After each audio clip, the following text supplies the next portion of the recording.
Madam 3 hours தான் plan பண்ணியிருக்கோம். 26 to 28 songs. 28 வரைக்கும் 26 to 28 songs. அது எவ்வளோ நேரம் போகுது அப்படி. சித்ரா மேடம், நீங்க 25,000 பாட்டு பாடினா கூட தன்னம்பிக்கை உள்ள பாட்டா வந்து இந்த ஒவ்வொரு பூக்களே பாட்டு வந்து இன்னைக்கும் வந்து அவ்வளவு பேசப்படுது. அந்த பாட்டோட அனுபவத்தை சொல்லுங்க. எவ்வளவு பேர் வந்து நாங்க ஜெயிச்சிட்டோம், எங்களுக்கு ரொம்ப அது வந்து என்கரேஜா வந்து சொல்லிப்பாங்க. ஆமா, எனக்கும் ஒரு சில கச்சேரிகள்ல போகும்போது நிறைய பேர் அப்படி சொல்லியிருக்காங்க. அவங்களுக்கும் வாழ்க்கையில தோல்வி அடைஞ்சு வாழ்க்கை வேண்டாங்கிற ஒரு முடிவெடுக்கும் போது இந்த பாடல் கேட்டவங்க அந்த முயற்சியில இருந்து வெளியில வந்துட்டாங்கன்னு சொல்லி நிறைய பேர் எனக்கும் சொல்லியிருக்காங்க. 2-3 பேர், நிறைய இல்லை, 2-3 பேர். ஸோ ரொம்ப சந்தோஷம்தான். அந்த ஒரு பாட்டுல வந்து நான் என்னோட கான்ட்ரிபியூஷன் ஒன்றும் இல்லை.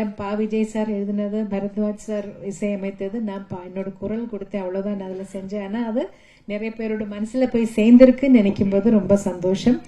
ரெக்கார்டிங்ல வந்து சேரன் சார் வந்து நான் பாடிட்டு போயிட்டு அடுத்த நாள் மறுபடியும் என்ன வர சொன்னாங்க.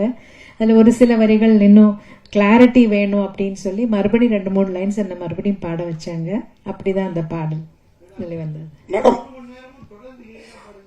இல்ல என்னோட சேர்ந்து 4 சிங்கர்ஸ் இருக்காங்க. மது பாலகிருஷ்ணன் அவர் இருக்காரு, சத்யபிரகாஷ் இருக்காரு, திஷா பிரகாஷ்னு சொல்லி இப்போ ரீசெண்டா புது பாடகி ரொம்ப அருமையா பாடும், அவங்களும் கலந்துக்கிறாங்க. ரூபா ரேவதின்னு ஒரு சிங்கர், அவங்க பாடுவாங்க, அதோட வயலினும் வாசிப்பாங்க. நாங்க இவ்வளவு பேர் சேர்ந்துதான் பண்ண போறோம்.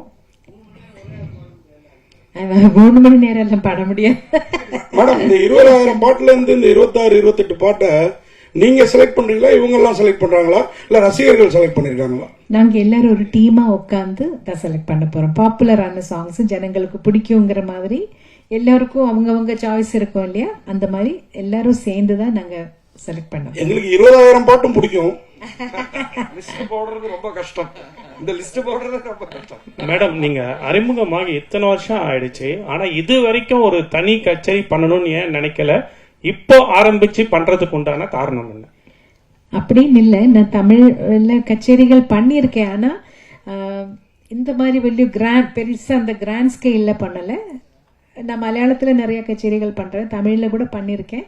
ஆனா இவங்க செய்யற மாதிரி இந்த மாதிரி ப்ரெஸ் எல்லாம் வச்சு ஒரு கிராண்ட் ஒரு ஸ்கேல்ல ஒரு ஆடியோ விஷுவல் ட்ரீட் மாதிரி நான் இது வரைக்கும் செஞ்சதில்லை. நான் கொஞ்சம் ஆர்டினரியா தான் போயிட்டு இருக்கேன்.